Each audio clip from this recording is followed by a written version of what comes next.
Hey, what is up everyone? Welcome back to our YouTube channel. So for today's video, we're going to compare Jira and Asana.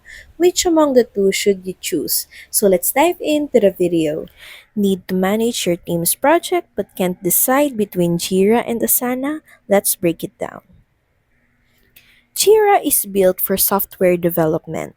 Think agile sprints, bug tracking, and deep integration with tools like Bitbucket.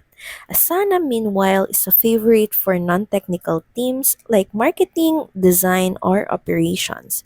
It's visual, flexible, and great for planning campaigns or tracking team goals.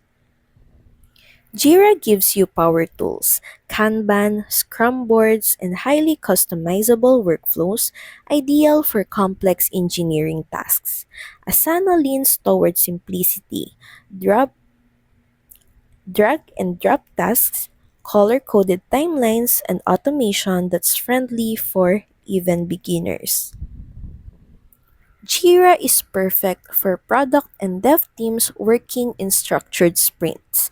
Asana works best for cross-functional teams that need to collaborate and keep things light. Both have free tiers, but Jira's full power shines with premium. Asana scales well but can get pricey for larger teams. Bottom line, if you're shipping code, go with Jira.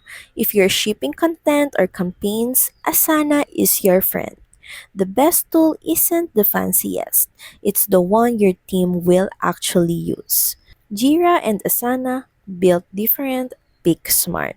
So that's pretty much it. Thank you very much for watching this video. I hope that you find this video helpful and informative. And please don't forget to like, share, and subscribe to the channel. And I will see you again on the next one. Bye!